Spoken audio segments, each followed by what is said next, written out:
up. What are you doing down there? Come on, we've got some steps to do today.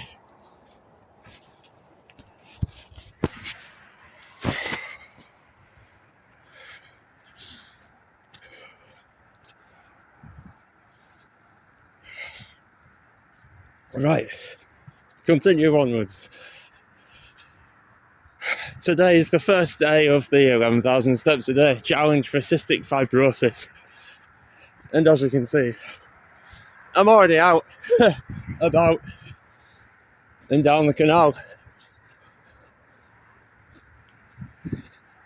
A piece of canal that I've walked on, I can't say many times before, but a couple of times before. This is one of the simpler bits that does stay on one side. Although, I do recall, I think I might have gone down the other side at one point. Well, I didn't find an impasse, but seems alright so far. I don't think you can't get off that side at Whitley. I think that was the problem. It changes over at Whitley, it goes on to the other side. I remember when I was walking that bit of the canal, I had trouble getting down because I didn't know how to get there. There was a big, it's like a big slope with a drop, I think, at the end of it. Between the two bridges, the old road bridge that's quite narrow that they don't use now, and then the new road that was put in. I don't think I'm going to video as far as that. But otherwise, well, I might have shown you it.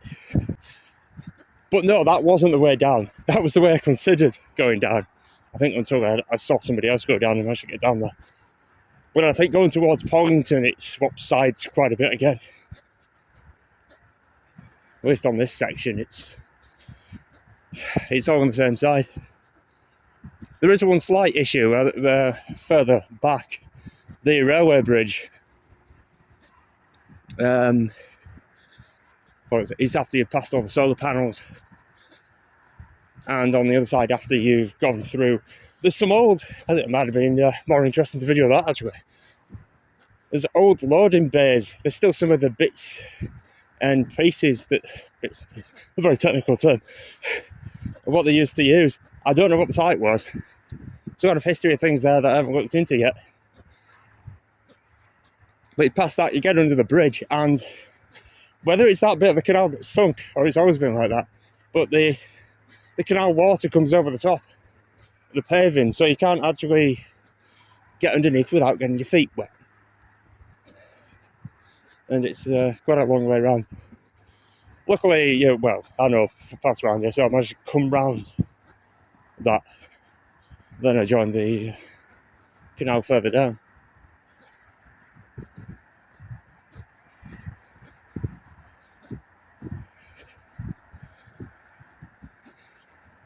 But yeah, judging by yesterday, I did about 10,000 steps in 2 hours. I think, what did we work it out? I think it was about 4 or 5 miles overall. So it's going to be about 2 hours of consistent walking every day. Now, I know that doesn't have to be in one go, because I do steps over the course of the day, don't I? Alright, at times it's not very substantial due to, well, sort of working life and that at the moment. And then, of course, when I'm not in work, it seems to be sit down and relax for a bit.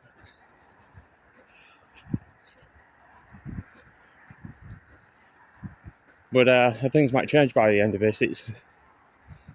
It gives me that incentive and the time of day aside in the day to do this amount of steps. I mean, although the intentions after doing these things are all well and good to keep up to that, I know that eventually it does fall away. The 100 press-ups, by the time I'd done the month of that, I think I was in some of the best shape I'd been in. Imagine to do it with 60 press-ups in one go.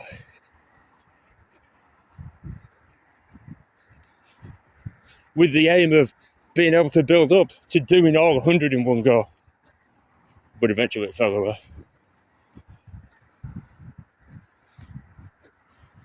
And then, what was the last one? I think the last one when I did steps, was that more based on mileage? It's funny, I remember more about the press-ups one than I do the walking one. But I don't think it was 11,000 steps a day. I reckon this might be more of a target.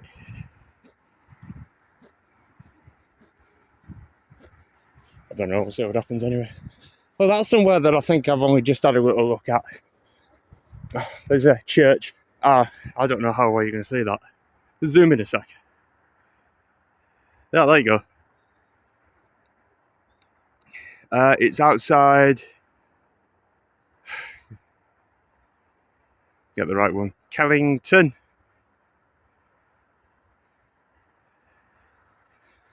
There's I don't know if I got the old mill in there as well. An old mill, I think it's a farm conversion or something now.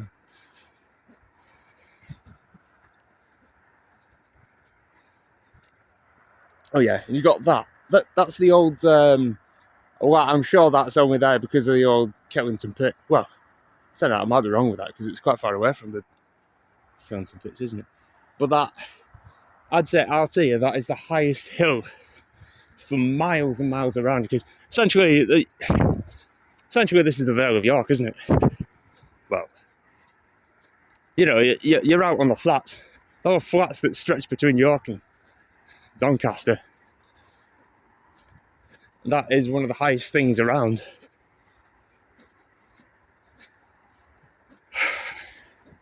But sadly, I think it's all cordoned off because it's owned by some disposal place, I think, isn't it? I don't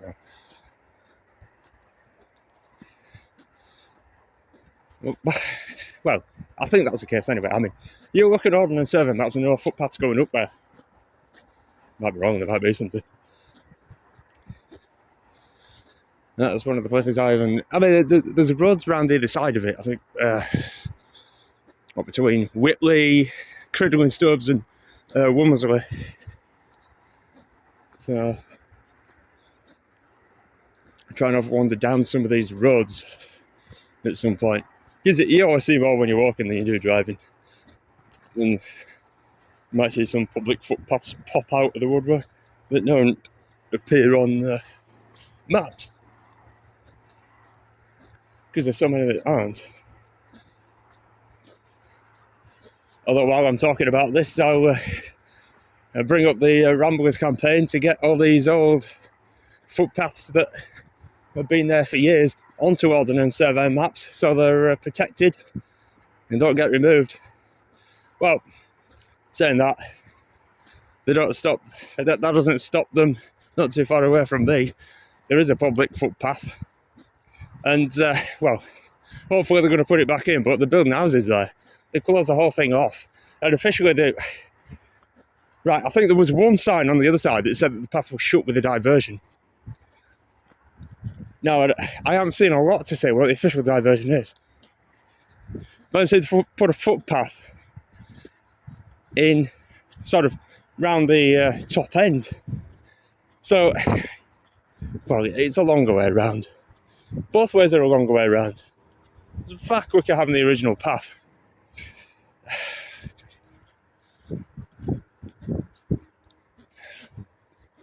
Anyway, I'll stop there. I'll stop ranting and raving. Suppose it's different for me not to be going on a forestry commission, isn't it? Anyway, beginning to come into Whitley. It's a nice morning, actually. It's quite warm. I thought we might be going back to cold weather, but no.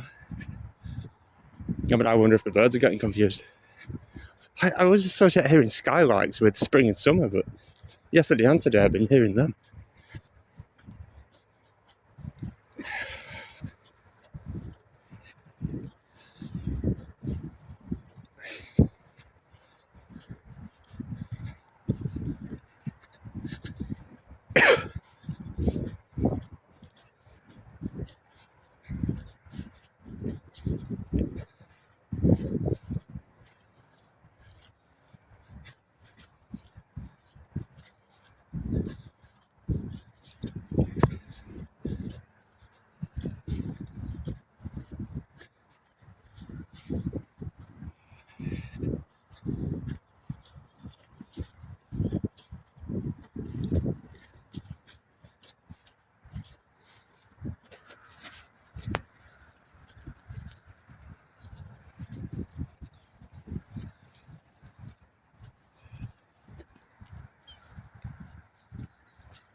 You know, it's funny, yesterday I walked out for 2 hours, sort of between 7 and 9 a.m.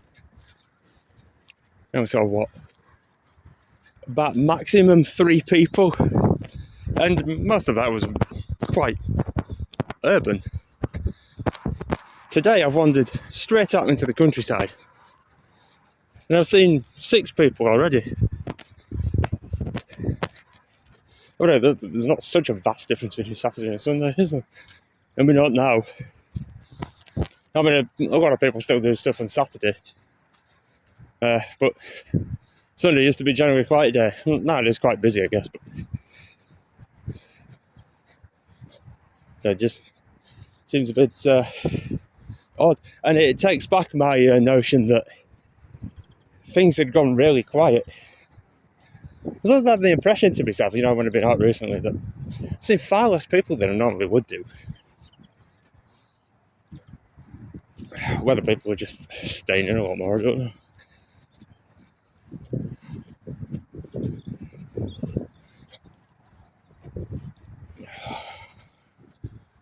Right, well, here is Whitley.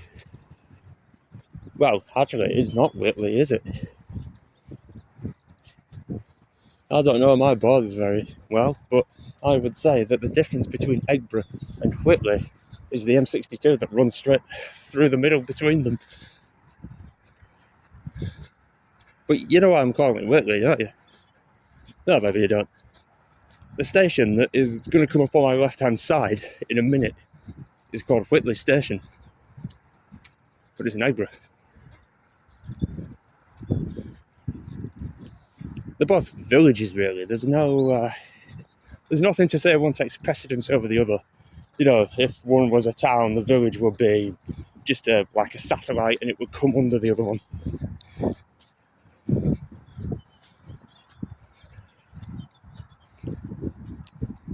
Well, maybe Eggborough does take precedence. I think what? Oh, Eggborough's got. Is it a shop and a pub? Is it 2 shops and a pub? I'm trying to think what's up at that roundabout. There's a pub on one side, but I can't think what's on the other. The amount of times I drove past it as well. Whitley's just got a pub. That's all I can remember anyway. Don't go through those places that much though.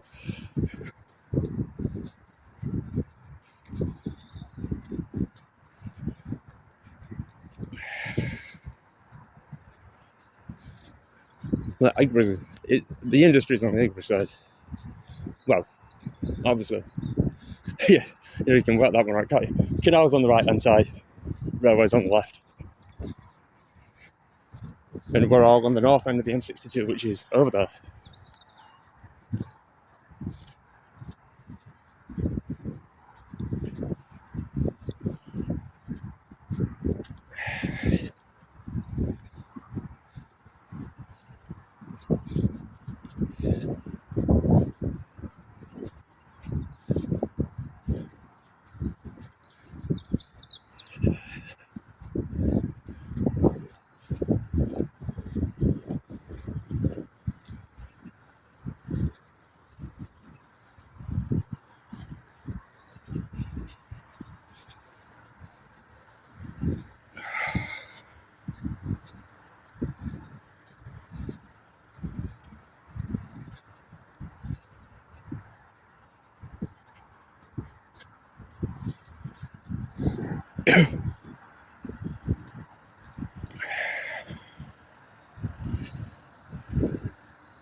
that.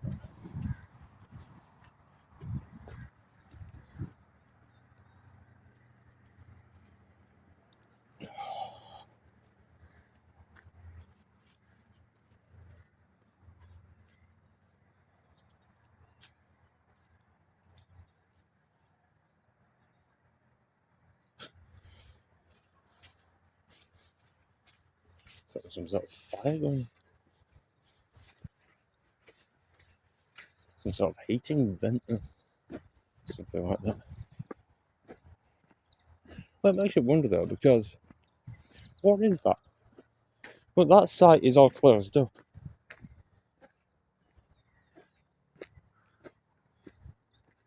But yet there's a lot of smoke coming out the rear end of it. Might be a heating vent or something like that, but it makes you wonder why something like that would be on if there's nobody in.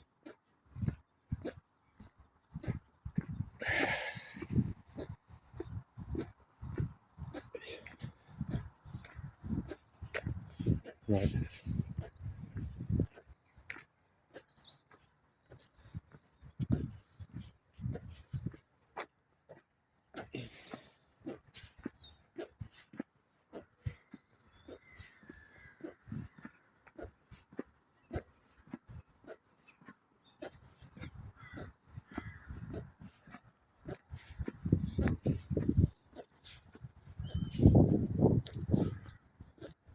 No. I don't know if I've noticed that before. Sometimes I've been here and there's a side in there.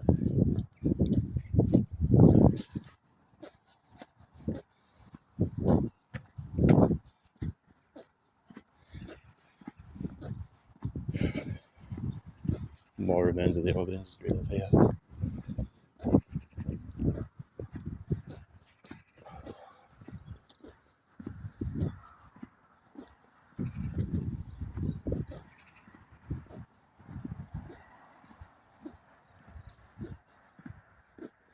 Yeah, I've noticed that. You know, that is almost like,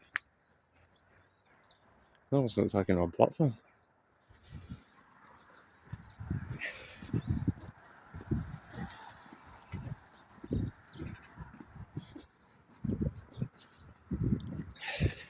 You know, I think I've been here twice to do my photos and stuff like that, and I can't remember noticing that before.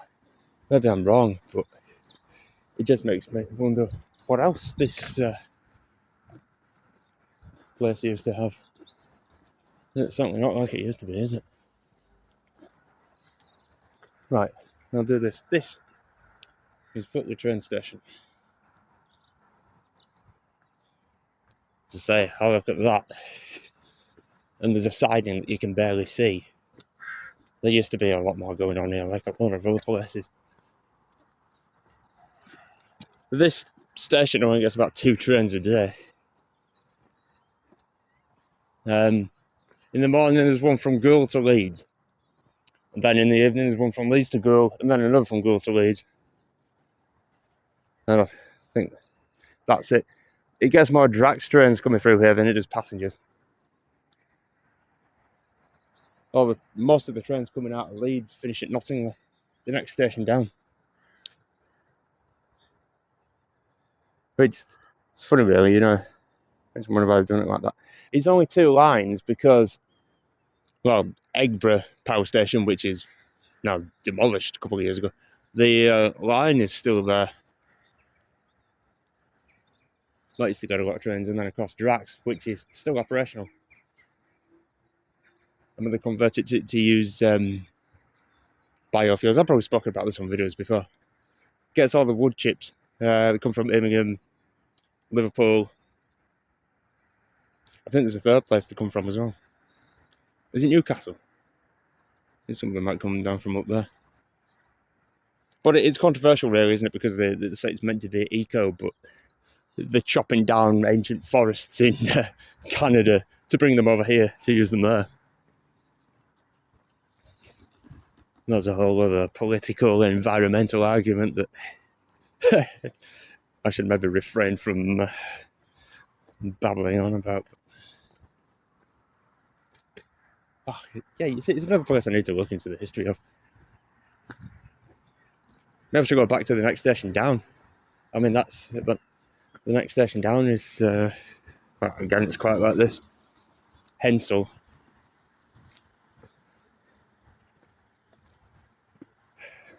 I've been on that station a couple of times as well. We had quite a run of going on stations down here. Oh, and they've got the road closed up there. Yeah, well, there's the sign for Eggborough. So that's Eggborough, that side. And of course, you go further up the road. In fact, when I was on about the two bridges, I'm going to end the video because I'm going to go do other stuff. But you can see the old bridge on the right and the new bridge on the left. I'm not going up there, well, it's not now anyway. I think that's maybe me. What time is it?